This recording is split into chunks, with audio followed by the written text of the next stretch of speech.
وسلام على عباده الذين اصطفى أما بعد أعوذ بالله من الشيطان الرجيم بسم الله الرحمن الرحيم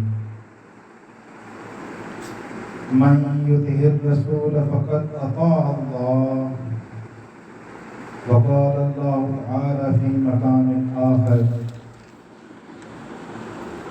النبي أولى بالمؤمنين من أنفسهم وقال النبي صلى الله عليه وسلم لا يؤمن أحدكم حتى أكون أحب إليه من والده وولده والناس أجمعين سبحان ربك رب العزة عما يصفون وسلام على المرسلين والحمد لله رب العالمين اللهم صل على سيدنا محمد وعلى آل سيدنا محمد وبارك وسلم اللهم صل على سيدنا محمد وعلى آل سيدنا محمد وبارك وسلم اللهم صل على سيدنا محمد وعلى آل سيدنا محمد وبارك وسلم آج کی اس محفل میں سید الاولین و آخرین رحمت للعالمین محمد مصطفیٰ احمد مجتبی صلی اللہ علیہ وسلم کے عشق و محبت کے بارے میں چند باتیں عرض کرنی ہیں۔ بزرگوں کا مقولہ ہے من احب شیئا اکثر ذکرہ، جو چیز زیادہ محبوب ہوتی ہے یا جو چیز جس سے زیادہ محبت کرتا ہے اکثر اس کا تذکرہ کرتا ہے۔ یہ آج کی باتیں اسی سلسلے کی کڑی ہیں۔ نبی اکرم صلی اللہ علیہ وسلم کا ذکر مبارک تو خود اللہ تعالیٰ نے قرآن مجید میں بار بار کیا ہے۔ جس ذات مبارک کی اللہ رب العزت نے خود قسمیں کھائی ہوں، سبحان اللہ، کیا اس ہستی کی شان ہوگی۔ اللہ تعالیٰ فرماتے ہیں ان کی زلفوں کی قسم اٹھاتے ہیں، وَالضُّحَىٰ، ان کے چہرے کی قسم اٹھاتے ہیں، وَاللَّيْلِ إِذَا سَجَىٰ، ان کی عمر کی قسم اٹھاتے ہیں، لَعَمْرُكَ، ان کے شہر کی قسمیں اٹھاتے ہیں، لَا أُقْسِمُ بِهَٰذَا الْبَلَدِ، اور ارشاد فرمایا یہ قسمیں اٹھانے کے بعد اللہ رب العزت پھر کوئی جگہ ارشاد فرماتے ہیں وَرَفَعْنَا لَكَ ذِكْرَكَ، اور ہم نے تمہاری خاطر تمہارے تذکرے کو اونچا مقام عطا کر دیا۔ اب غور فرمائیے، جس ہستی کے ذکر کو اللہ رب العزت نے بلند فرما دیا، اس ہستی کی مرتبہ کیا ہوگا، شان کیا ہوگی۔ یہ عاجز، یہ بندہ اس معاملے میں کیا عرض کر سکتا ہے کہ جب اللہ رب العزت خود اپنے محبوب علیہ السلام کی شان بیان کرتے ہیں، ان کا مقام ایسا ہے کہ ادب کی وجہ سے انسان کی زبان گم ہو جاتی ہے۔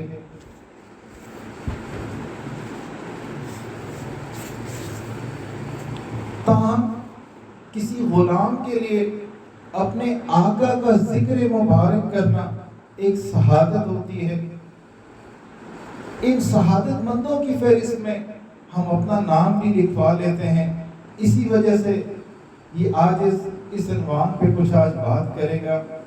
دنیا میں بڑے بڑے رہنما گزرے ہیں، جرنیل گزرے ہیں، فلاسفر گزرے ہیں، شاعر گزرے ہیں، خطیب گزرے ہیں۔ ان سب کی زندگیوں کا اگر مطالعہ کیا جائے تو ایک بات سب میں یکساں ہے، جب وہ اس دنیا سے رخصت ہو گئے، جب وہ فوت ہو گئے، تو مرحوم کے جانے کے بعد لوگوں نے یہ بات کہی کہ جو جانے والا بندہ ہے، یہ جو مرحوم ہے، اس نے اپنے شعبے کے اندر بہت کام کیا، بڑا کمال کر دیا، مگر زندگی نے وفا نہ کی. اگر زندگی وفا کر جاتی، کچھ سال ان کو اور مل جاتے تو یہ اور اچھا کر جاتے. بڑے اچھے شہر کے شعر و شاعری اس بندے نے کی، لیکن اگر اسے کچھ اور مہلت مل جاتی یہ اور اچھے دیوان مرتب کر لیتا. بڑے بڑے جرنیلوں کی زندگی کے بارے میں لوگ کہتے ہیں کہ اس نے بہت بڑے علاقے فتح کر لیے، اگر اسے چند سال اور مل جاتے تو شاید یہ پوری دنیا پہ حکومت کر جاتا. گویا دنیا میں جتنے بھی عظیم لوگ آئے، وہ فلاسفر ہوں، ادیب ہوں، جرنیل ہوں، خطیب ہوں، سب کی زندگی کو دیکھیں گے تو ان کی زندگیاں نامکمل ہیں. لوگ کہتے ہیں اگر ان کو کچھ وقت اور مل جاتا تو یہ اور اچھا کام کر جاتے، یعنی اپنا مشن مکمل کر جاتے. محترم سامعین، پوری کائنات کے اندر ایک ایسی ہستی ہے جس نے اپنے ہوش و حواس میں رات کی تاریکی میں نہیں، دن کے وقت میں، اکیلے میں نہیں، بہت بڑے مجمع کے سامنے یہ کھڑے ہو کے اعلان کیا، لوگوں دنیا میں جس مقصد کے لیے مجھے بھیجا گیا ہے، کیا میں وہ مقصد پورا کر چکا ہوں؟ تو لوگوں نے گواہی دی کہ آپ نے اس مقصد کو پورا کر لیا. چنانچہ نبی علیہ السلام نے فرمایا، اے اللہ تو گواہ رہنا، یعنی مشن مکمل کیا. ان کے متعلقین نے گواہی دی، پھر نبی علیہ السلام اللہ کو گواہ بناتے ہیں. یہ رسول اللہ صلی اللہ علیہ وسلم کا ہی کمال ہے. آپ کی اس کمال کے اندر دنیا میں کوئی بھی شریک نہیں ہے اور نہ ہو سکتا ہے. ایسی کمال والی زندگی اللہ رب العزت نے ان کو عطا کی تھی. اب نبی علیہ السلام کی زندگی کا ہر پہلو ایک عنوان ہے، اور اس ہر پہلو پہ مختلف کتابیں لکھی گئیں. 1400 سال سے آج تک کتابیں لکھی جا رہی ہیں، لوگ لکھ رہے ہیں، مگر آج تک یہ دعویٰ نہیں ہو سکتا کہ ہم نے سیرت لکھنے کا حق ادا کر دیا. بعد از خدا بزرگ تو ہی قصہ مختصر، کہ اللہ کے بعد سب سے بڑی ہستی اللہ کے نبی علیہ السلام ہے. اس سے آگے اور کوئی نہیں لکھ سکتا.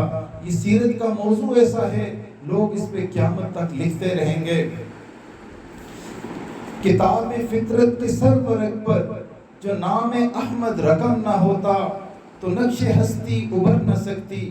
وجود لوح و قلم نہ ہوتا، زمین نہ ہوتی، فلک نہ ہوتا، عجم نہ ہوتا، عرب نہ ہوتا، تو یہ محفل کن مکان نہ ہوتی، وہ جو وہ امام امم نہ ہوتا.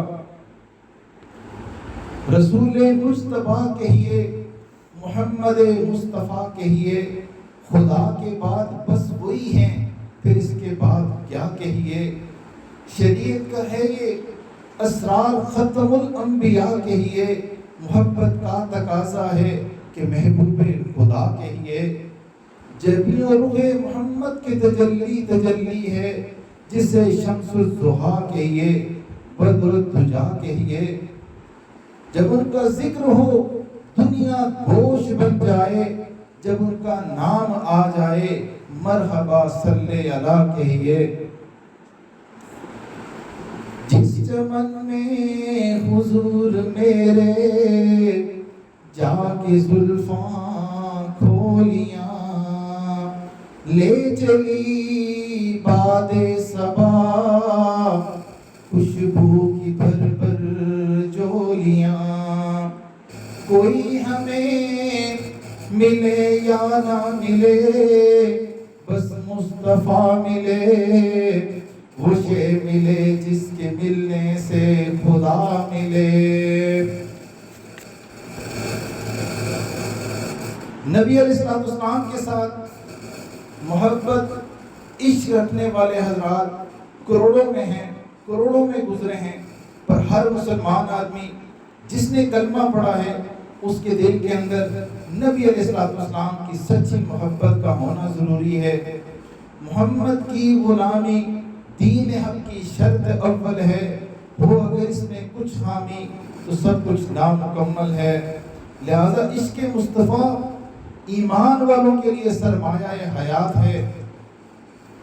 ابن مسلمہ رحمہ اللہ ایک تابعی ہیں، وہ ایک صحابی کے پاس بیٹھے ہوئے تھے، ان سے پوچھتے ہیں کہ آپ نبی علیہ السلام کے بارے میں کچھ بتائیے۔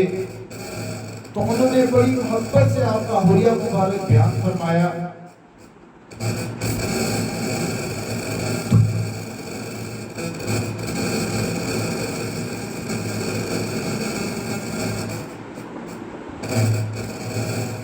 تو انہوں نے بڑی محبت سے آپ کا حلیہ مبارک بیان فرمایا کہ آپ علیہ السلام کی پیشانی مبارک بڑی دل فریب تھی، آپ کا چہرہ مبارک اتنا گشادہ تھا جس پہ سرخی اور سفیدی تھی، آپ کی بھویں مبارک بہت دیدہ زیب تھی، آپ کا سینہ مبارک بڑا گشادہ تھا، دونوں مونڈوں کے درمیان مہر نبوت تھی، دونوں ہتھیلیاں پر بوجھ تھی، آپ کا جسم مبارک اتنا نرم تھا کہ حضرت انس رضی اللہ تعالیٰ فرمایا کرتے ہیں میں نے زندگی میں ریشم کو بھی چھوا اور آپ علیہ السلام کے جسم عطر کو بھی، اور میں اس نتیجے میں پہنچا کہ میرے محبوب کا جسم ریشم سے زیادہ نرم ہے۔ نبی علیہ السلام نے ارشاد فرمایا کہ میرے بھائی یوسف سبی تھے اور میں ملی ہوں۔ اب اگر چہرے پہ زیادہ سفیدی غالب ہو تو اسے صباحت کہا جاتا ہے، اور اگر جب ایسی صورت ہو جس کے نقش و نین بہت خوبصورت ہوں، انسان اگر ایک نظر اس پہ ڈالے تو انسان کا جی کرے کہ اس کو میں دیکھتا ہی رہوں، اسے ملاحت کہتے ہیں۔ تو یوسف علیہ السلام سبیح تھے اور نبی علیہ السلام ملیح تھے، اور آپ علیہ السلام کی حسن و جمال کی کیا باتیں کریں۔ بقول شیخ سعدی فرماتے ہیں بلغ العلا بکمالہ کشف الدجی بجمالہ حسنت جمیع خصالہ صلو علیہ وآلہ صلو علیہ وآلہ۔ جب نبی علیہ السلام کی زندگی کا مطالعہ کرتے ہیں تو نبی علیہ السلام کی زندگی کا ہر پہلو نرالا ہے۔ آپ علیہ السلام کے لحاظ کی تاثیر بہت عجیب تھی، بہت شفا دینے والی تھی۔ فتح خیبر کا موقع ہے، حضرت علی رضی اللہ تعالیٰ عنہ کی آنکھیں دکھ رہی تھیں، نبی علیہ السلام نے اپنا مبارک لحاف لگایا تو اللہ رب العزت نے حضرت علی رضی اللہ عنہ کی آنکھوں کو شفا عطا کر دی۔ ایک صحابی عتبہ جو فاطل موسیٰ کہلاتے ہیں، ان کے جسم پہ دانے نکل آئے، پھوڑے نکل آئے، تو آپ علیہ السلام نے ان پہ لحاف لگایا، ان کو اللہ رب العزت نے شفا عطا فرما دی، اور پوری زندگی ان کے جسم سے خوشبو آنے لگ گئی، حتیٰ کہ دوسرے صحابہ کرام ان کے جسم سے خوشبو سونگا کرتے تھے۔ نبی علیہ السلام کا پسینہ مبارک عطر کی مانند تھا، آپ کے پسینہ مبارک کی خوشبو اتنی ہوتی تھی کہ جب کبھی صحابہ کرام آپ کی تلاش میں نکلتے تو فرماتے ہم راستے کی خوشبو سے پہچان لیا کرتے تھے کہ نبی علیہ السلام اس راستے سے گزرے ہیں۔ ایک صحابیہ اپنے بچے کو ایک دفعہ بیچتی ہیں کہ ظہر کا وقت ہے، نبی علیہ السلام قیلولہ فرماتے ہیں، جائیں، جب نبی علیہ السلام قیلولہ فرمائیں گے آپ ان کے جسم اطہر سے جو پسینہ مبارک نکلے گا وہ آپ نے اس شیشی میں بھر کے لانا ہے، اور بعد میں وہ پسینہ مبارک وہ صحابیہ خوشبو میں ڈالتی تھی تو خوشبو میں اضافہ ہو جایا کرتا تھا۔ ایک غریب صحابی نبی علیہ السلام کے پاس تشریف لائے اور عرض کی کہ میری بیٹی کی شادی ہے، آپ دعا فرما دیں۔ تو آپ علیہ السلام نے پوچھا یقیناً دلہن کے پاس خوشبو تو نہیں ہوگی؟ تو تو آپ علیہ السلام نے اپنے پسینہ مبارک کے چند قطرات دیے. وہ قطرات لگانے تھے کہ اتنی خوشبو ان کے جسم سے آئی کہ اس کے بعد ان گھر والوں کو خوشبو والوں کا گھر کہا جانے لگا. پتھر کو یوں تراشا نگینا بنا دیا، صحرا کو مسکرا کر مدینہ بنا دیا. رب نے دونوں جہاں کے پھولوں کی خوشبو نچوڑ کر میرے نبی کا پسینہ بنا دیا. نبی علیہ السلام جس چیز کو چھو لیتے تھے اس میں برکت آ جایا کرتی تھی. ایک مرتبہ ایک صحابی حضرت انس رضی اللہ عنہ کے پاس ایک مہمان تشریف لائے. ان کی باندی نے مہمان کے ہاتھ دھلوائے، ہاتھ صاف کرنے کے لیے ایک تولیہ پیش کیا. حضرت انس رضی اللہ عنہ نے وہ جو تولیہ دیکھا، اس تولیے کے اوپر میل تھی تو وہ باندی پہ غصے ہوئے.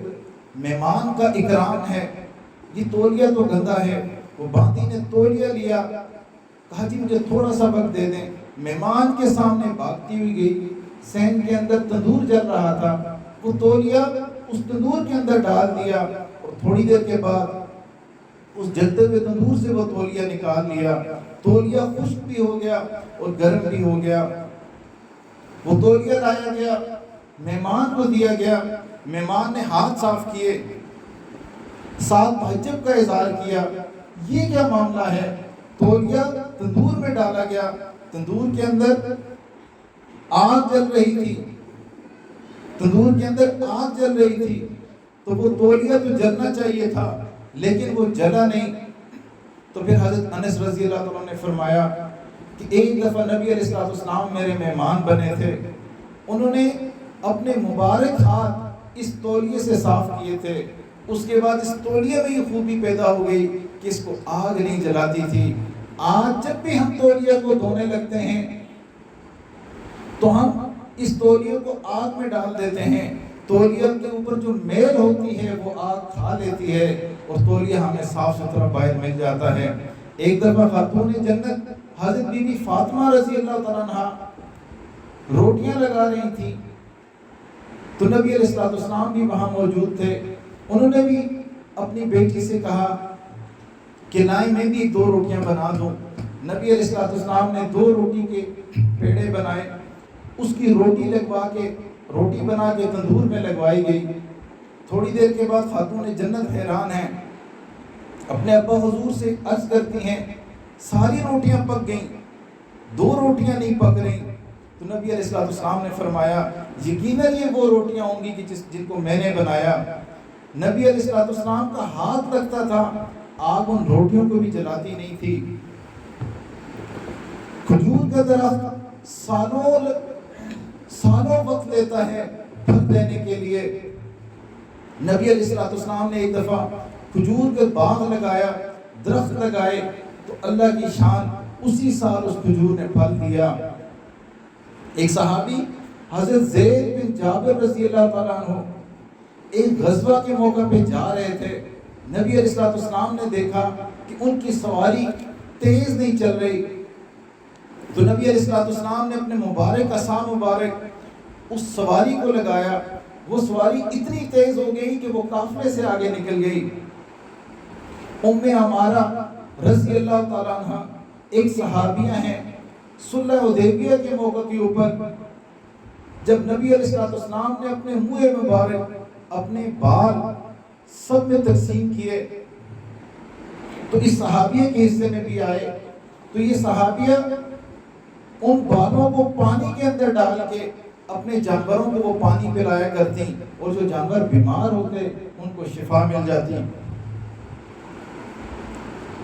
نبی علیہ السلام حضرت آدم علیہ السلام سے لے کے نبی علیہ السلام تک جو آپ کا نسب مبارک ہے اللہ رب العزت نے اس کو محفوظ رکھا اور اس میں کسی نے بھی کوئی بدکاری نہیں کی. گویا اللہ کے نبی علیہ السلام نے حضرت آدم علیہ السلام سے لے کے نبی علیہ السلام تک جتنا بھی ان کا شجرہ مبارک تھا، نسل تھا، اس کی حفاظت کی.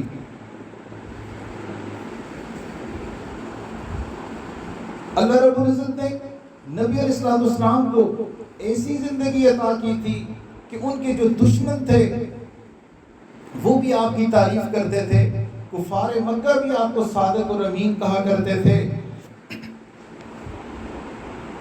جب آپ علیہ السلام نے نبوت کا اعلان کیا، وہ لوگ جو آپ کی امانت کی تعریف کیا کرتے تھے، سچ کی تعریف کیا کرتے تھے، وہ لوگ بھی آپ کے دشمن ہو گئے۔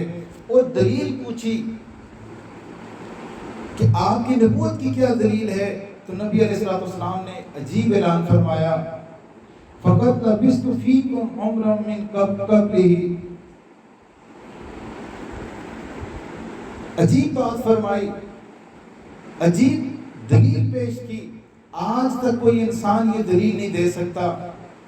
نبی علیہ السلام نے فرمایا کہ میں نے تمہارے اندر ہی اپنی عمر گزاری ہے، اپنی ذات کو اس انداز میں دلیل کے طور پہ کوئی بھی نہیں دے سکتا۔ کوئی بندہ اپنی جوانی کے اوپر دلیل نہیں دے سکتا، اپنے بچپن پہ دلیل نہیں دے سکتا۔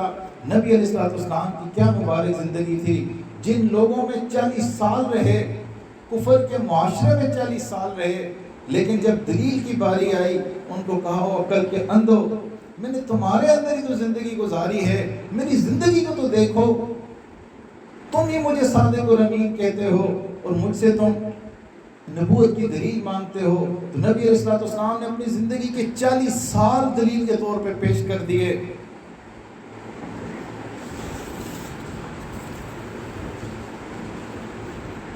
میرا قائد ہے وہ زندگی پیغام تھا جس کا، صداقت ذات تھی جس کی، امانت نام تھا جس کا، وہ رفتہ رفتہ جس نے قوم کو منزل عطا کر دی، کلی آغاز تھا جس کا، چمن انجام تھا جس کا۔ اللہ کے نبی علیہ السلام کی ذات مبارک رحمت ہی رحمت تھی۔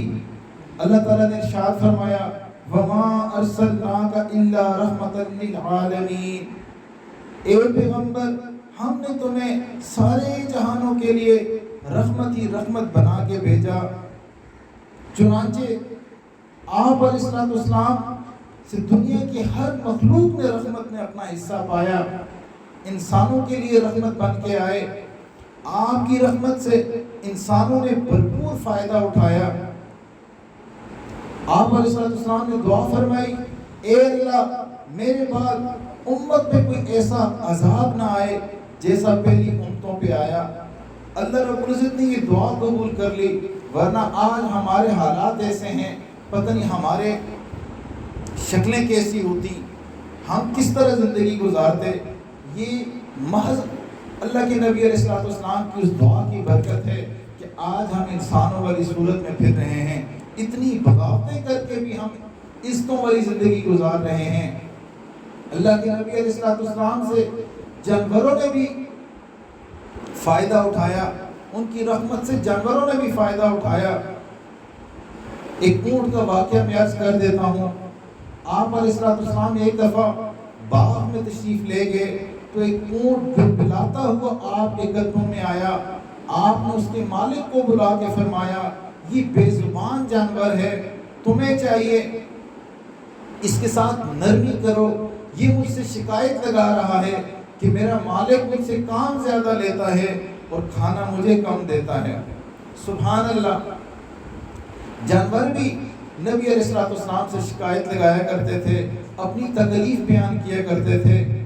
ایک ہرنی کا واقعہ کتابوں میں لکھا ہے کہ نبی علیہ السلام مدینہ کی گلیوں میں سے گزر رہے تھے، آپ نے دیکھا کہ ایک دیہاتی ایک ہرن کو لے کے، ایک ہرنی کو لے کے جا رہا ہے۔ اس ہرنی نبی علیہ السلام سے عرض کیا، اے اللہ کے نبی، یہ سامنے جو پہاڑ ہے یہاں میرے 2 چھوٹے چھوٹے بچے ہیں، ان کو دودھ پلانے کا وقت ہو گیا، میری ممتا جوش مار رہی ہے، آپ برائے مہربانی مجھے اجازت دے دیں، یہاں سے آزادی دلوا دیں، میں اپنے بچوں کو دودھ پلا کے واپس آ جاتی ہوں۔ آپ علیہ السلام نے اس دیہاتی بندے کو کہا، اس ہرن کو چھوڑ دو، یہ اپنے بچوں کو دودھ پلا کے واپس آ جائے گی۔ اب اس دیہاتی بندے نے کہا، میں نے بڑی مشکل سے اس ہرن کو پکڑا ہے، کیا آپ گواہی دیتے ہیں، آپ ذمہ داری لیتے ہیں کہ یہ ہرن واپس آئے گی؟ تو اللہ کے نبی علیہ السلام نے اس ہرن کی ذمہ داری قبول کر لی۔ اس دیہاتی نے اس ہرنی کو چھوڑ دیا، وہ ہرنی اچھلتی ہوئی گئی پہاڑوں کے اندر، اس پہاڑ کے پاس گئی، اپنے بچوں کو دودھ پلایا۔ ابھی نبی علیہ السلام اس بندے کے پاس ہی موجود تھے، وہ ہرنی واپس آ گئی۔ پھر آپ علیہ السلام نے اس کے مالک سے بات کی کہ آپ کی ہرنی مجھ پہ فروخت کر دیں، لیکن پھر اس دیہاتی نے نبی علیہ السلام کو وہ ہرنی ہدیہ کر دی اور آپ علیہ السلام نے اس کو آزاد کر دیا۔ نبی علیہ السلام کی رحمت سے عورتوں نے بھی فائدہ پایا۔ نبی علیہ السلام کی رسالت سے پہلے، اعلان نبوت سے پہلے، کسی کے گھر میں بیٹی پیدا ہو جانا ایک تصور کیا جاتا تھا۔ جب اطلاع ملتی کہ گھر میں بیٹی پیدا ہوئی ہے، ماتھے پہ بل پڑ جاتے، چہرہ سیاہ ہو جاتا، گویا انہیں محسوس ہوتا کہ ہماری بےعزتی ہو گئی۔ پھر وہ کیا کرتے، ان چھوٹی چھوٹی بچیوں کو لے کے جاتے اور زمین کے اندر زندہ درگور کر دیتے۔ تھوڑی دیر تصور کریں کہ اگر بچہ کسی جانور کو پتھر مارتا ہے، بڑے بندے کا دل نرم پڑ جاتا ہے، وہ بچے کو منع کرتا ہے کہ اس جانور کو تکلیف نہ دو۔ وہ کتنے سخت دل لوگ تھے جن کی چھوٹی چھوٹی بیٹیاں زندہ حالت میں ان کو زمین کے اندر وہ دفنا دیتے تھے۔ پھر نبی علیہ السلام اس کی مبارک رحمت سے ان عورتوں نے حصہ پایا۔ آپ علیہ السلام نے فرمایا جس شخص کے ہاں 3 بیٹیاں ہوں اور وہ ان کی پرورش کرے، ان کو آداب سکھائے اور ان کے ساتھ اچھائی والا معاملہ کرے، ان کا نکاح کر دے، وہ شخص جنتی ہے۔ بعض روایات میں 2 بیٹیوں کے لیے بات آتی ہے اور بعض میں 1 کے لیے بھی آتی ہے، اور بعض روایات میں اگر جس کی بیٹیاں نہیں ہیں، جس کی بہنیں ہیں، ان کے ساتھ بھی وہ اچھا معاملہ کرے تو اللہ تعالیٰ ان کو بھی، اس بندے کو بھی بخشش کر کے اس کو جنت میں داخل کر دیں گے۔ بیویوں کے لیے بھی رحمت بن کے آئے۔ آپ علیہ السلام کے آنے سے پہلے بیویوں کے ساتھ بھی بڑا ظلم کیا جاتا تھا، متعدد نکاح کیے جاتے، بعض دفعہ 10 گھر میں بیویاں ہوتی، 15 ہوتی، اور ان میں سے 1-2 کے ساتھ اچھا سلوک ہوتا، باقی سب کے ساتھ غلاموں والا سلوک کیا جاتا تھا، مقصد ان سے کام لینا تھا۔ پھر نبی علیہ السلام تشریف لائے اور یہ آیات اتری، وَعَاشِرُوهُنَّ بِالْمَعْرُوفِ، اور ان کے ساتھ بڑے انداز میں زندگی گزارو۔ اب غور کیجئے، آج کوئی بڑا ہمیں سفارش کر دے، ہم اس کا لحاظ رکھتے ہیں، ہمارا دوست سفارش کر دے، ہم لحاظ کر لیتے ہیں، والد اگر سفارش کر لے ہم لحاظ کر لیتے ہیں، اگر کوئی اس علاقے کا گورنر کر لے لحاظ کر لیتے ہیں، اگر ملک کا وزیر اعظم صدر سفارش کر لے کسی معاملے پہ لوگ لحاظ کر لیتے ہیں کہ جی سفارش ہے۔ اب غور کریں، اللہ رب العزت یہاں پہ انسانوں کو حکم دے رہے ہیں، خاندانوں کو حکم دے رہے ہیں کہ وہ بیویوں کے ساتھ اچھا معاملہ کریں، اور کل قیامت کے دن اگر اس سفارش کے باوجود کوئی بندہ اپنی بیویوں کے ساتھ برا سلوک رکھتا ہے، برا رویہ رکھتا ہے، ظلم کرتا ہے، تو اللہ رب العزت اس سے پوچھیں گے نہیں کہ میں نے اس کی سفارش کی تھی، یہ کمزور تھی اور تم نے اس کے ساتھ بھلائی والا معاملہ کیوں نہ کیا۔ ہن لباس لکم وانتم لباس لہن، اللہ تعالیٰ ایک اور جگہ فرماتے ہیں وہ تمہارے لیے لباس ہیں، تم ان کے لیے لباس ہو۔ لباس جب انسان پہنتا ہے اس کا سطر ڈھانپ جاتا ہے۔ یاد رکھیں جو شادی کے بغیر زندگی گزارتے ہیں ان کی زندگی ہر وقت عزت خطرے میں رہتی ہے۔ پھر بوڑھوں کے لیے رحمت بن کے نبی علیہ السلام تشریف لائے۔ حدیث مبارکہ میں ہے بلا شبہ کسی بوڑھے مسلمان کی عزت کرنا ایسے ہی ہے جیسے اللہ کی عزت کی جائے۔ اب غور کریں، جس نے یہ حدیث مبارکہ سن لی تو وہ بوڑھوں کی کتنی عزت کرے گا۔ مزدوروں کے لیے نبی علیہ السلام کی رحمت میں سے مزدوروں نے بھی حصہ پایا۔ ایک صحابی نے آپ علیہ السلام سے مصافحہ کیا، ہاتھ ان کے بہت سخت تھے، وجہ پوچھی، فرمایا مزدور ہوں، پتھر توڑتا ہوں، پتھر توڑ کے زندگی گزارتا ہوں۔ تو آپ علیہ السلام نے ان ہاتھوں کا بوسہ لیا اور فرمایا ایسی ہتھیلیوں کو اللہ پسند فرماتا ہے، ایسی ہتھیلیوں کو اللہ رب العزت پسند فرماتے ہیں۔ بچوں کے لیے بھی نبی علیہ السلام رحمت بن کے آئے، ارشاد فرمایا جو ہمارے چھوٹوں پہ رحم نہیں کرتا اور ہمارے بڑوں کی عزت نہیں کرتا وہ ہم میں سے نہیں۔ گویا بچوں کے ساتھ رحمت کے ساتھ شفقت کے ساتھ معاملہ کرنا چاہیے۔ اب فرشتے یہ بھی اللہ کی مخلوق ہیں، یہ نوری مخلوق ہیں، یہ اللہ رب العزت کے بنائے ہوئے یوں سمجھ لیں روبوٹ ہیں، ان سے غلطی نہیں ہو سکتی۔ لیکن فرشتوں نے بھی نبی علیہ السلام کی مبارک رحمت میں سے حصہ پایا۔ کیسے؟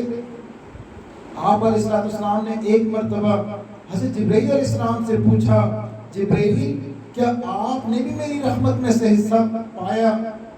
عرض کیا جی ہاں، آپ کی تشریف لانے سے پہلے مجھے اپنے انجام کے بارے میں ڈر لگا رہتا تھا، آپ تشریف لائے تو یہ آیات اتری، انہو لقول رسول کریم ذی قوت عند ذی العرش مکین مطاع ثم امین۔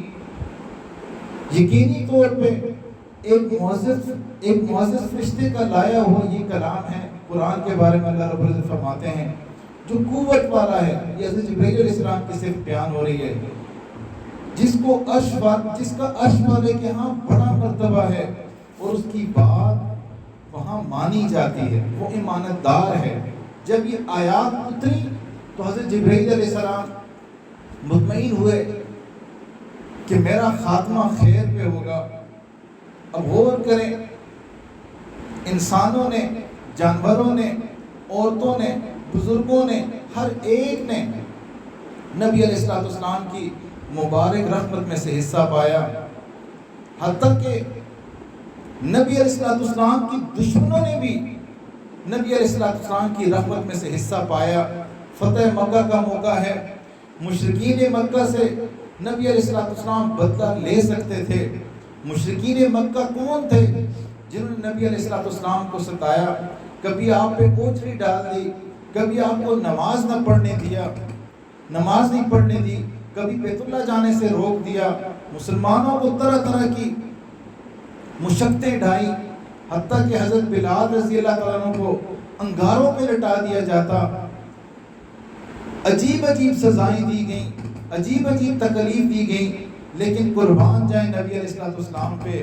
فتح مکہ کا موقع ہے تو ارشاد فرمایا آج میں بھی وہی کہوں گا جو حضرت یوسف علیہ السلام نے فرمایا تھا، لا تثریب علیکم اليوم، یعنی جیسے یوسف علیہ السلام نے اپنے بھائیوں کو معاف کر دیا تھا، آج میں بھی سب کو معاف کر دوں گا۔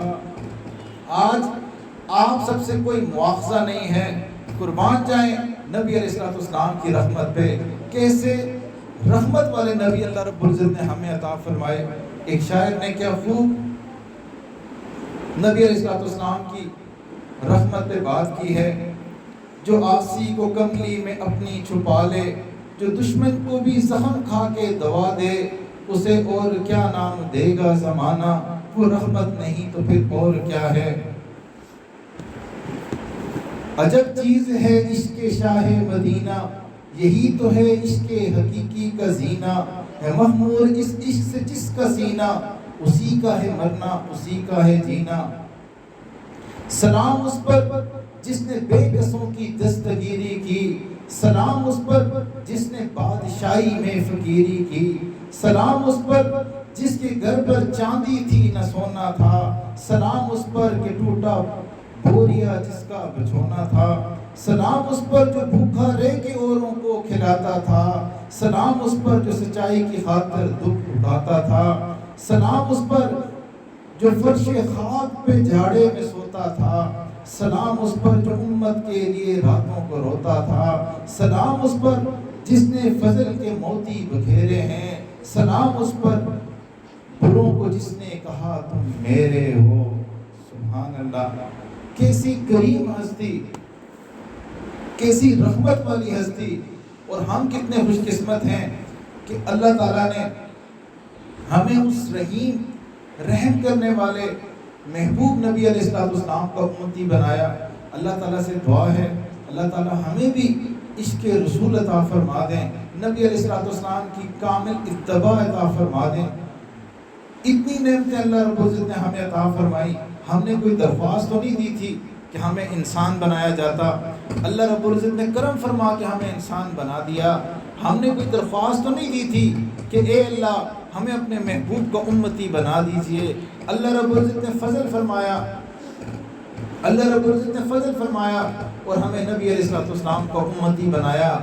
آج ہم پہ بھی تو حق ہے نبی علیہ السلام کا. کل اگر ہمیں روز محشر نبی علیہ السلام نے گلہ کر لیا تو ہمارا کیا بنے گا؟ ہمارا معاملہ، ہم تو پر امید ہیں کہ نبی علیہ السلام اپنی شفاعت فرمائیں گے.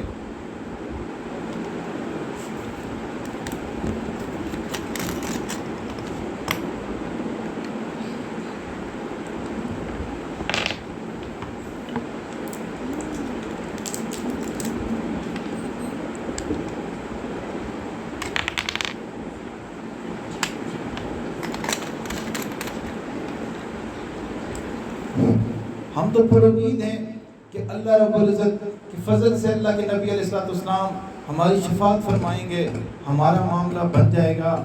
اگر کل نبی علیہ السلام نے ہی ہم سے گلہ کر لیا، اے میرے امتی تم اس دور میں زندہ تھے جب لوگ اپنی پروڈکٹس کی مارکیٹنگ کیا کرتے تھے، اپنے چاندی کو بھی سونا بنا کے پیش کرتے تھے، بلکہ مٹی کو بھی سونا بنا کے پیش کیا کرتے تھے.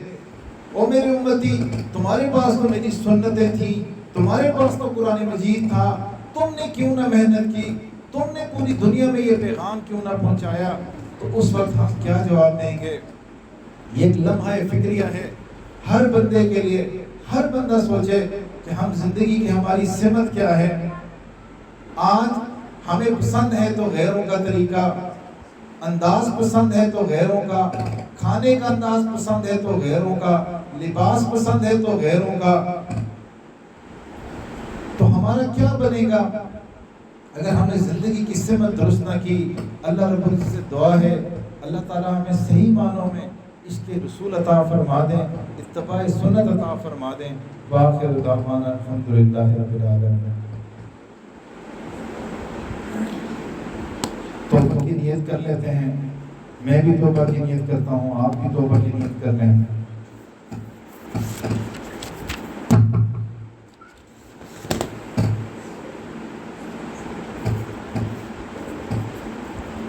میرے ساتھ سچے دل کے ساتھ یہ کلمات پڑھیں تاکہ اللہ رب العزت ہماری توبہ کو قبول فرمائیں، ہمارے لیے راستے کھولیں اور ہمیں اللہ کا قرب ملے. اور جتنے فتنے اس دور میں طرح طرح کے نکل رہے ہیں اللہ رب العزت ہمیں ان سے حفاظت فرمائے. مرد حضرات اونچی آواز میں پڑھیں، خواتین مناسب آواز میں تاکہ باہر آواز میں. بسم اللہ الرحمن الرحیم. لا الہ الا اللہ محمد رسول اللہ. آمنت باللہ وملائکتہ وکتبہ ورسلہ والیوم الآخر والقدر خیرہ وشرہ من اللہ تعالی والبعث بعد الموت. آمنت باللہ کما ہوا باسمائہ وصفاتہ وقبلت جمیع احکامہ اقرار باللسان وتصدیق بالقلب. اشہد ان لا الہ الا اللہ واشہد ان محمدا عبدہ ورسولہ. استغفر اللہ ربی من کل ذنب واتوب الیہ. برحمتک یا ارحم الراحمین۔ یہ کلمات پڑھنے سے ہم توبہ طائب ہو گئے۔ کچھ اعمال ہیں ہم وہ کریں گے تو انشاءاللہ اللہ رب العزت ہمیں توبہ پہ جما دیں گے۔ وہ اعمال بتانے سے پہلے ایک دو چیزیں عرض کر دیتا ہوں۔ توبہ ایسی چیز ہے کہ انسان جب توبہ کرتا ہے تو یہ بالکل ایسے ہی ہے کہ جیسے اس نے کبھی جس عمل سے توبہ کی وہ کام کیا ہی نہیں۔ اب دو معاملے ہم نے پہلے حل کرنے ہیں، پھر اللہ نے چاہا تو ہمارا معاملہ بن جائے گا۔ ایک، اگر کسی کے اوپر حقوق اللہ رہتے ہیں، کسی کی فرض نماز قضا رہتی ہے، حج واجب تھا، فرض تھا، ادا نہیں کیا تو پھر ادا کرنا ضروری ہے، نہیں تو کم از کم بندہ اس کی نیت کر لے۔ جس کی زکوٰۃ رہتی ہے اس کی نیت کر لے، روزے رہتے ہیں ان کو ادا کرنا ضروری ہے۔ پھر اس کے بعد حقوق العباد، انسانوں کے حق، مالی حق ہیں وہ ادا کرنا ضروری ہیں یا معاف کرانے ضروری ہیں۔ اور اگر کسی کو تکلیف دی ہوئی ہے زبان سے، ہاتھوں سے، اس سے معافی مانگنا ضروری ہے۔ لیکن اب یہاں پہ ایک اور معاملہ بھی ہے، اگر کسی کی غیبت کی ہوئی ہے اس کو وہی الفاظ دوبارہ دہرا دیے پھر تو وہ معاف نہیں کرے گا۔ ایک علماء نے ایک طریقہ یہ بھی بتایا ہے کہ بندہ خالی یہ بھی کہہ دے کہ آپ کے مجھ پہ بڑے حقوق آتے ہیں، وہ میں حقوق ادا نہیں کر سکا، برائے مہربانی مجھے معاف کر دیں، وہ زبان سے کہہ دے پھر بھی معاملہ ٹھیک ہے، اور اگر مسکرا دے پھر بھی ٹھیک ہے۔ اگر یہ دو معاملات ہم حل کر لیں تو یہ بالکل ایسے ہی ہے جیسے دنیا میں بچہ آتا ہے پاک صاف ہوتا ہے، یہ توبہ اللہ کے فضل سے انسان کو پاک صاف کرتا ہے۔ لیکن یہ دو معاملات ہم نے حل کرنا۔ پھر کچھ اعمال ہیں وہ ہم کریں گے تو توبہ پہ قائم رہیں گے۔ پہلا عمل صبح و شام استغفار، استغفر اللہ ربی من کل ذنب و اتوب الیہ، 100 دفعہ صبح 100 دفعہ شام۔ درود شریف، اللهم صل على سيدنا محمد وعلى آل سيدنا محمد وبارك وسلم، 100 دفعہ صبح 100 دفعہ شام۔ نبی علیہ السلام کے احسانات کو یاد کرتے ہوئے درود شریف۔ تیسرا کام تلاوت قرآن مجید، ایک پارہ بہت اچھا روزانہ، نہیں تو آدھا پارہ، ایک رکوع، کم از کم ایک رکوع، کچھ نہ کچھ تو تلاوت روز ہو، اللہ کے قرآن کے ساتھ تعلق جوڑا رہے۔ اور حفاظ حضرات اپنی منزل کے حساب سے پڑھتے ہیں۔ چوتھا کام، ہاتھ سے کام کاج کریں، دل اللہ رب العزت کی یاد کی طرف لگائے رکھیں۔ اب اس کی مثال جب طلباء کے اسٹوڈنٹس کے پیپر ہوتے ہیں، وہ کھیل بھی رہے ہوتے ہیں، کھانا کھا بھی رہے ہوتے ہیں، لیکن فکر ان کو پیپروں کی ہوتی ہے۔ یہ جس ماں کا بچے نے باہر سے آنا ہو تو کئی دن پہلے سے ہی اس کو خیال میں اپنے بچے کی فکر رہتی ہے۔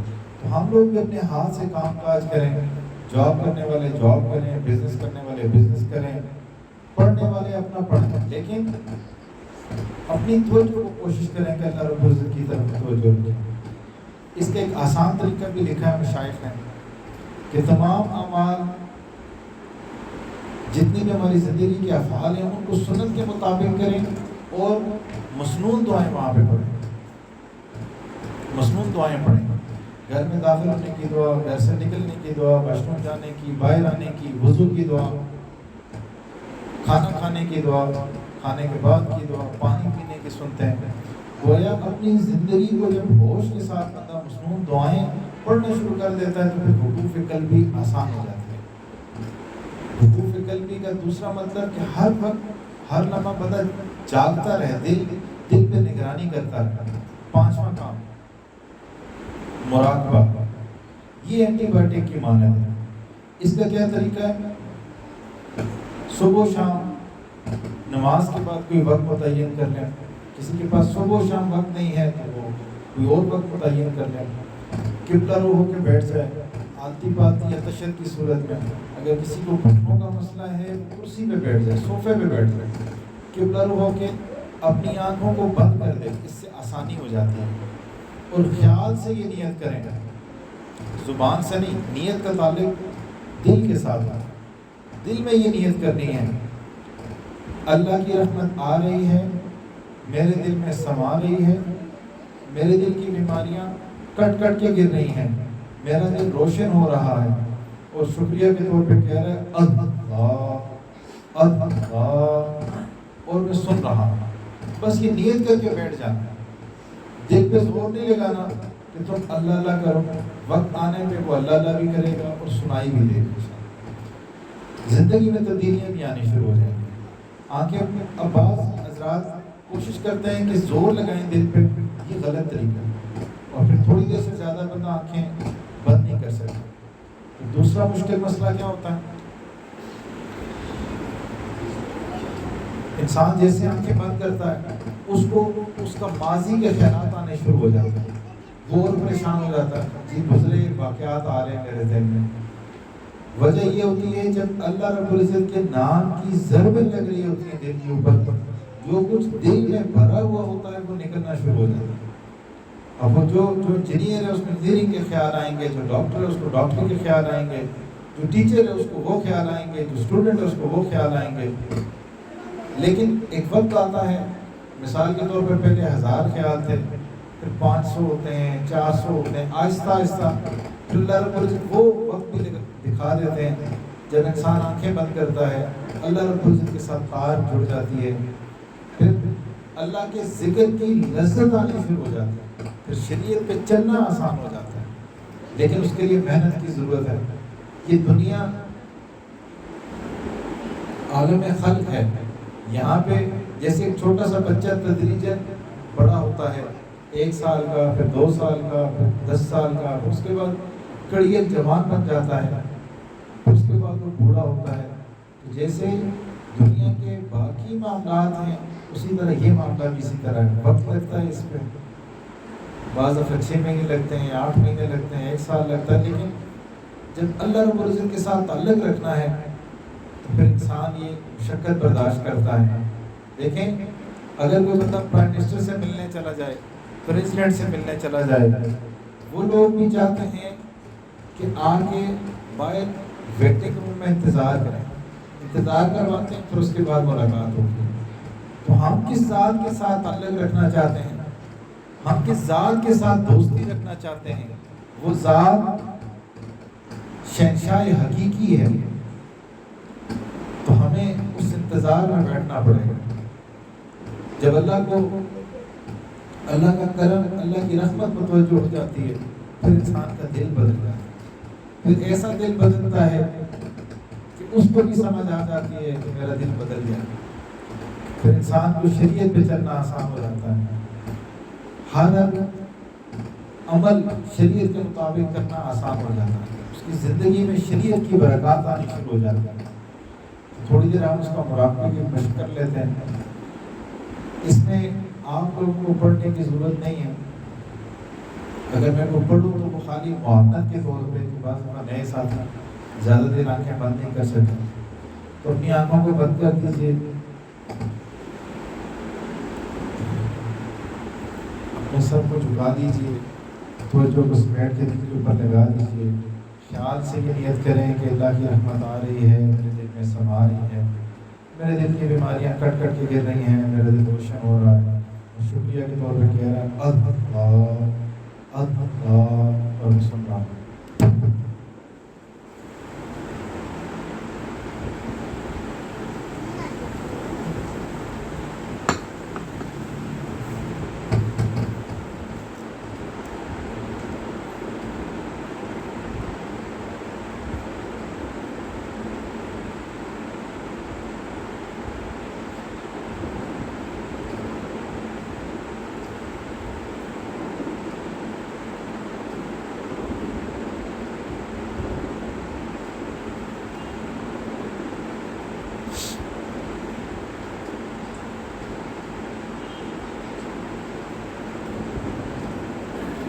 شاید نبی علیہ السلام کی شان میں عجیب کلام لکھا ہے، اپنے دامان شفاعت میں چھپائے رکھنا، میرے میری بات بنائے رکھنا، میں نے مانا کہ گناہ گار ہوں، پر آپ کہو اس گناہ گار سے سرکار نبھائے رکھنا، اپنے دامان شفاعت میں چھپائے رکھنا، ذرہ خاک کو خورشید بنانے والے، ذرہ خاک کو خورشید بنانے والے، خاک ہوں میں مجھے قدموں سے لگائے رکھنا، اپنی دامان شفاعت میں چھپائے رکھنا۔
لا الہ الا اللہ، دعا کر دیجیے۔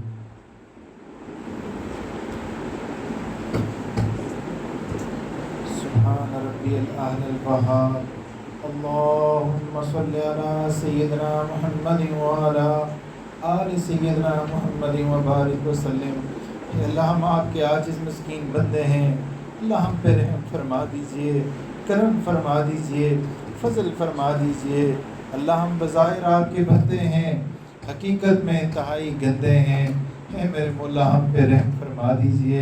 اللہ ہمیں جیسا بننا چاہیے تھا ہم نہ بن سکے، اے میرے مولا ہمیں پیشانی کے بالوں سے پکڑ کے ویسا بنا دیجئے جیسا آپ ہمیں دیکھنا چاہتے ہیں۔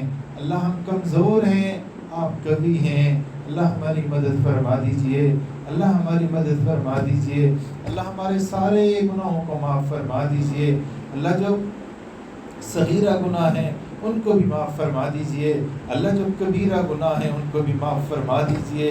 اے میرے مولا جو گناہ دن میں کیے وہ بھی معاف فرما دیجئے، اللہ جو گناہ راتوں میں کیے وہ بھی معاف فرما دیجئے، اللہ جو گناہ محفلوں میں کیے وہ بھی معاف فرما دیجئے، اللہ جو گناہ تنہائیوں میں کیے وہ بھی معاف فرما دیجئے، اللہ جو گناہ یاد ہیں وہ بھی معاف فرما دیجئے، اللہ جو گناہ کر کے بھول گئے ان کو بھی معاف فرما دیجئے۔ اللہ ہمارا معاملہ تو آپ کی نیم نگاہ پہ موقوف ہے، اللہ ہم پہ رحمت کی نگاہ ڈال دیجئے۔ اللہ زندگی گزرتی جا رہی ہے، برف کی مانند پگھلتی جا رہی ہے۔ اللہ ہم کب تک غفلتوں والی زندگی گزاریں گے؟ اے میرے مولا ہماری زندگی کی سمت درست فرما دیجئے۔ اللہ ہم آپ کی طرف آنا چاہتے ہیں، نفس و شیطان رکاوٹ بنے ہوئے ہیں، اللہ ہماری مدد فرما دیجئے۔ اللہ ہم نے دنیا میں دیکھا جب چھوٹا بچہ چلنا شروع کرتا ہے، والدین اس کو بلاتے ہیں کہ چل کے میری طرف آؤ، وہ بچہ ڈگمگاتے قدموں کے ساتھ چلتا ہے، وہ بچہ سمجھتا ہے میں بھی گر جاؤں گا، لیکن اس کے والدین اس کو گرنے نہیں دیتے۔ اللہ ہم بھی آپ کی طرف، آپ کو رضا کی سفر پہ چلنا چاہتے ہیں، اللہ ہم آپ کو راضی کرنا چاہتے ہیں، اللہ ہم آپ کی طرف آنے کے لیے قدم اٹھانا چاہتے ہیں۔ اللہ ہمارے قدم ڈگمگا رہے ہیں، نفس و شیطان دشمنی کر رہا ہے، اللہ ہمیں بھی تھام لیجئے، اللہ ہمیں بھی تھام لیجئے، اللہ ہماری دعاؤں کو قبول فرما دیجئے۔ اللہ ہم نے دنیا میں دیکھا جب کوئی فقیر بڑا دروازہ دیکھتا ہے، اونچی صدا لگاتا ہے، اللہ ہم نے بھی آپ کا در بڑا دیکھا، اللہ ہم بھی اونچی صدا لگا رہے ہیں، اللہ ہماری صدا کو قبول فرما دیجئے، اللہ ہماری صدا کو قبول فرما دیجئے۔ اللہ اس دنیا کا جو سوالی ہے اس کا تو کوئی مسئلہ ہی نہیں، اس کو ایک در سے نہیں ملے گا، وہ دوسرے در پہ چلا جائے گا، وہاں سے نہیں ملے گا تو تیسرے در پہ چلا جائے گا۔ اللہ مسئلہ تو ہمارا ہے۔ اللہ نبی علیہ السلام نے ہمیں آپ ہی کا در بتایا اور ساتھ یہ بھی فرما دیا کہ وہی شقی و بدبخت ہے جو اس در سے خالی جائے۔ ہے میرے مولا ہمیں شقی و بدبخت ہونے سے بچا دیجئے۔ اللہ ہماری زندگی کو قرآن و سنت کے مطابق ڈھال دیجئے۔ اللہ ہم زندگی آپ کی نبی علیہ السلام کی غلامی میں زندہ رہنا چاہتے ہیں، زندگی گزارنا چاہتے ہیں۔ مگر میرے مولا مرنا تو ہر ایک نے ہے، بس اتنی تمنا ہے کہ آپ راضی ہو جائیں، زبان پہ کلمہ طیبہ ہو، اس کے بعد بے شک موت آئے۔ ہے میرے مولا ہم نے دنیا میں دیکھا جب جہاں جرگہ چلا جاتا ہے تو بڑے بڑے مسئلے حل ہو جاتے ہیں، اور اللہ اگر اس جرگے کے اندر خواتین چلی جائیں تو قتل کے مقدمے بھی معاف ہو جاتے ہیں۔ اللہ یہ تیرے نیک بندے، یہ تیری نیک بندیاں کتنا اچھا گمان لے کے آئے، کتنی اچھی نیت لے کے آئے کہ ہم یہاں آ کے اللہ اور اللہ کے رسول کی بات سنیں گے، دین کی باتیں سنیں گے، توبہ کریں گے، اللہ ہم آپ کو منائیں گے۔ اے میرے مولا ان کے حسن زن کے واسطے مجھے بھی معاف فرما دیجئے، ان سب کو بھی معاف فرما دیجئے۔ اے میرے مولا ہم پہ کرم فرما دیجئے۔ اے میرے مولا خواتین کا جرگہ بیٹھا ہوا ہے، اے میرے مولا ہمیں بھی معاف فرما دیجئے، کرم فرما دیجئے۔ اے میرے مولا آسانیوں والا معاملہ فرما دیجئے۔ اے میرے مولا آپ دلوں کا حال جانتے ہیں، جس بھائی جس بہن کے دل میں جو بھی پریشانی ہے، شرعی حاجت ہے، اللہ آپ پوری فرما دیجئے۔ اے میرے مولا ہمارے عزیز و اقارب میں سے یا آج تک جتنے بھی مسلمان اس دنیا میں آئے اور یہاں سے رخصت ہو گئے، سب کو اپنے فضل کے ساتھ بخشش فرما کے اللہ جنت میں ان کا ٹھکانہ بنا دیجئے۔ اللہ ہماری قریبی عزیزہ چند دن پہلے فوت ہوئیں، اے میرے مولا ان کی بخشش فرما کے جنت میں ان کو ٹھکانہ عطا فرما دیجئے۔ اللہ آپ ہی کی ذات پہ آسرا ہے۔ اے میرے مولا ہمارے خالی اٹھے ہوئے ہاتھ اس بات کی گواہی دیتے ہیں کہ ہمارے پاس کچھ بھی نہیں ہے، لیکن اللہ نظریں آپ کے خزانوں کے اوپر ہیں۔ اللہ یہ آپ نے خزانے اپنے بندوں کے لیے ہی رکھے ہیں۔ اے میرے مولا ہمیں عطا فرما دیجئے، اللہ عطا فرما دیجئے۔ اے میرے مولا ہماری طرف سے ہمارے والدین کو بہترین اجر و بدلہ عطا فرما دیجئے۔ اللہ ہماری طرف سے ہمارے مشائخ کو بہترین اجر و بدلہ عطا فرما دیجئے۔ اللہ ہماری طرف سے ہمارے والدین کو بہترین اور اساتذہ کرام کو بہترین اجر و بدلہ عطا فرما دیجئے۔ اللہ جن مصنفین کی کتابیں ہم پڑھتے ہیں، اللہ ان کو بھی بہترین اجر و بدلہ عطا فرما دیجئے۔ اے میرے مولا ہمارے ایمان کی حفاظت فرما دیجئے، اللہ ہماری نسبت کی حفاظت فرما دیجئے، اللہ ہماری عزت آبرو کی حفاظت فرما دیجئے۔ اللہ ہم آپ ہی کے بندے ہیں، آپ ہی کی عبادت کرتے ہیں اور آپ ہی سے مدد مانگتے ہیں، اللہ ہماری مدد فرما دیجئے، اللہ ہماری مدد فرما دیجئے۔ اللہ یہ نفس و شیطان آپ کے بھی دشمن ہیں، ہمارے بھی دشمن ہیں، اللہ ہم سے راضی ہو کے ہماری بخشش کا اعلان کر کے اس نفس و شیطان کے خلاف ہماری مدد فرما دیجئے، شیطان کا منہ کالا کر دیجئے۔ اے میرے مولا ہمارے اٹھے ہوئے ہاتھوں کی لاج رکھ دیجئے، اللہ ہمارے مدرسے کو قبول فرما دیجئے، اللہ یہاں کی معلمات کو اور طالبات کو قبول فرما دیجئے، اللہ انتظام کرنے والوں کو قبول فرما دیجئے، اے میرے مولا یہاں کا فیض پورے عالم کے اندر پھیلا دیجئے، اے میرے مولا ہم کمزور ہیں، آپ کبھی ہیں، اللہ مدد فرما دیجئے، اللہ مدد فرما دیجئے، اللہ اپنا فضل والا معاملہ فرما دیجئے، اللہ آپ نے ہمیں اتنی بڑی نعمت آزادی کی نعمت عطا فرمائی، اللہ ہمیں اس کی قدر کرنے کی توفیق عطا فرما دیجئے، اللہ ہمارا ملک طرح طرح کے بحرانوں میں گھرا ہوا ہے، اللہ مدد فرما دیجئے، اے میرے مولا جو اس کے دشمن ہیں ان کو ہدایت عطا فرما دیجئے، اللہ جن کے نصیب میں ہدایت نہیں ان کو چن چن کے دفعہ دور فرما دیجئے، اے میرے مولا مساجد مدارس کی حفاظت فرما دیجئے، اللہ علماء طلباء کی حفاظت فرما دیجئے، اللہ دعوت و تبلیغ کے کام کی حفاظت فرما دیجئے، اللہ جن خانقاہوں میں اللہ ہوتی ہے ان کی حفاظت فرما دیجئے، اے میرے مولا ہمارے ساتھ عافیت والا معاملہ فرما دیجئے، اے میرے مولا 13-14 اکتوبر کو G8 میں جو اجتماع ہے اللہ اس کو قبول فرما دیجئے، اس کے لیے آسانیاں پیدا فرما دیجئے، اور اے میرے مولا اکتوبر کے آخر میں 28 29 30 کو جنگ شریف میں سالانہ اجتماع ہے، اللہ اس کے لیے بھی آسانیاں پیدا فرما دیجئے، اللہ ہدایت کی ہواؤں کو عام فرما دیجئے، اللہ اس میں ہمیں شامل ہونے کی توفیق عطا فرما دیجئے، وصلی اللہ تعالی علی خیر خلق محمد وعلی آلہ اصحابہ اجمعین برحمتک یا ارحم الراحمین۔